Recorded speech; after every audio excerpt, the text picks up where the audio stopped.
Hi there.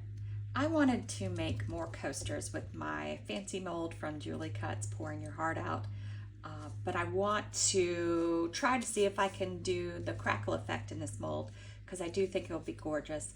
I think one of the tough parts about it is going to be that the molds don't hold a lot, so guessing how much of each to put in is going to be the tricky part. I did do 8 ounces of resin, J. Diction, 1-to-1, the round bottle one, I think they call it glossy or something. Let's see, high gloss.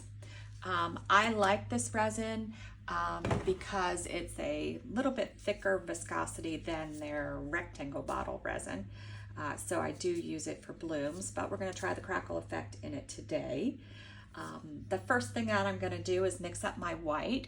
I'm using Pearl X Micro Pearl, and I am going to put a fairly big scoop in it. So my 8 ounces of resin, I put the most in my clear color. So there's 4 ounces there and 2 ounces in each of my mica powders. So I'm gonna put just a gigantic, I think, scoop.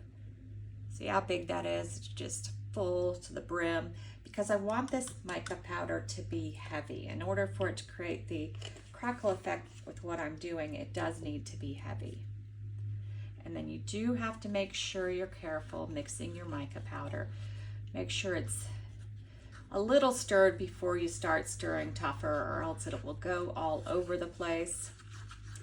And then you want to make sure it's mixed in really well so you don't have any lumps. I find with the Pearl X, they're very good mica powders. They tend to mix in well. So I generally don't have a problem. Some mica powders that are more powdery tend to have a harder time mixing in.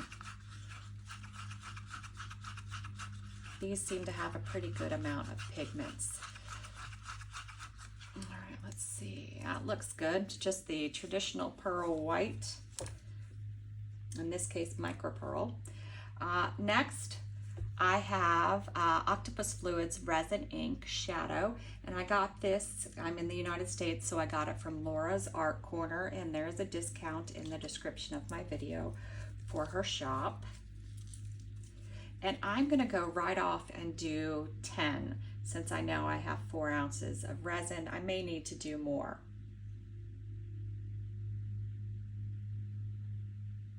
I do want this to be sort of dark to help with my colors. And this color is like a deep purple.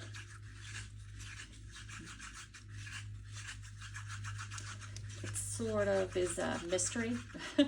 The mystery is it can appear, depending on what it's with, to be different colors, more of a blue, more of a purple. Let me just go ahead and show you. I just want to give it a good mix. So if you sort of can see it fall off the thing, you see it kind of looks blue sometimes.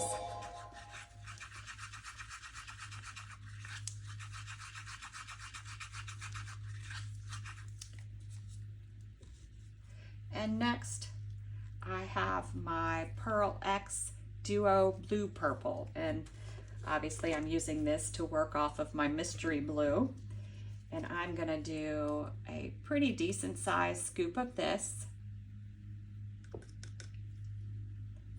into my little cup. Again, I'm gonna push it down a little before I start stirring really vigorously so it doesn't blow in my face, and you should be wearing a mask when working with this stuff, but in particular mica powder does have a tendency to fly in the air. While everything is fairly safe, you just don't want to take any risks.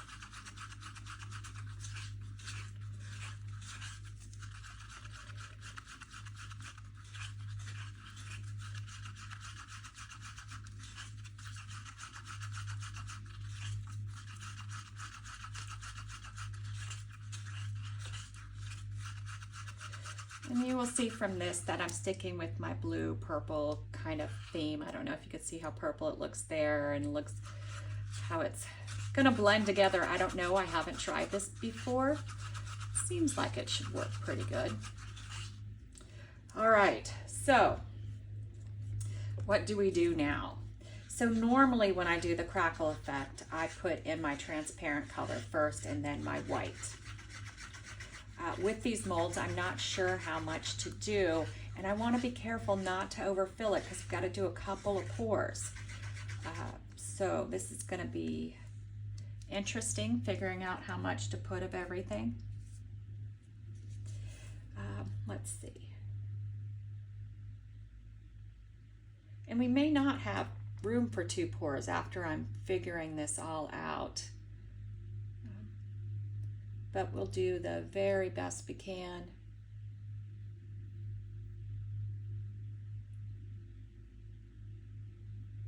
And I don't know how these facets in this mold are going to react to the crackle effect. It's all just, we're having a bit of fun, right? We're just making it up as we go along and see what will work and what won't work. All right, so now we're gonna do our white. Give it another quick stir.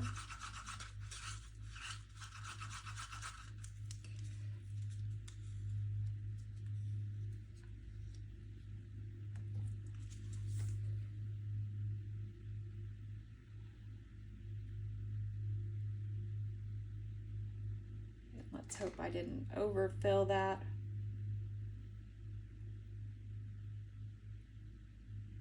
I'm just counting to 5 in my head.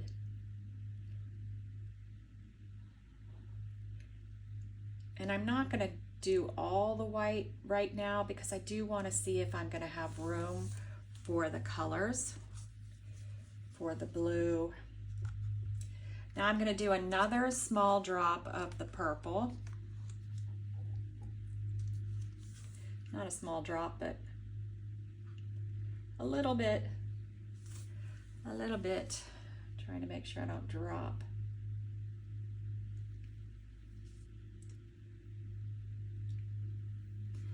Poured a little off to the side in some of these, which are going to impact how it works out, but all right, so now I'm getting kind of full and I still want to add some blue.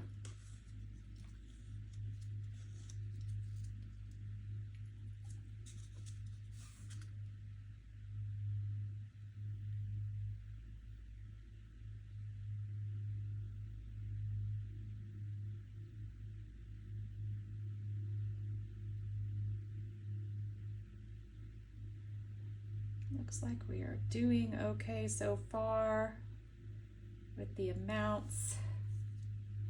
I think I'll have enough room for another white.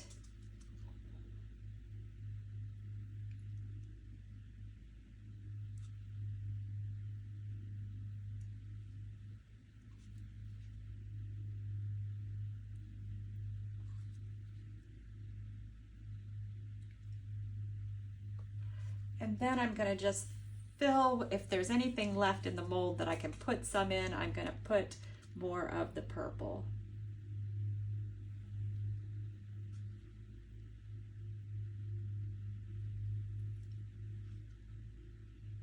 Don't have a lot of room in some of these, and I don't want to overfill it.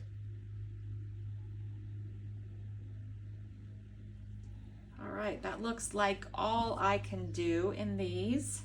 I'm gonna give them a little shot of heat. I'm not gonna do anything in the center because, you know, I think the faceted mold will look nice enough. But fingers crossed that this works, and we'll be back to demold.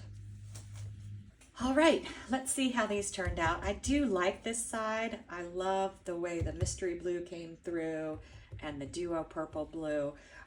It's a little, not a specific pattern. I think it's because the mold is faceted, but we'll see what the other side came out like.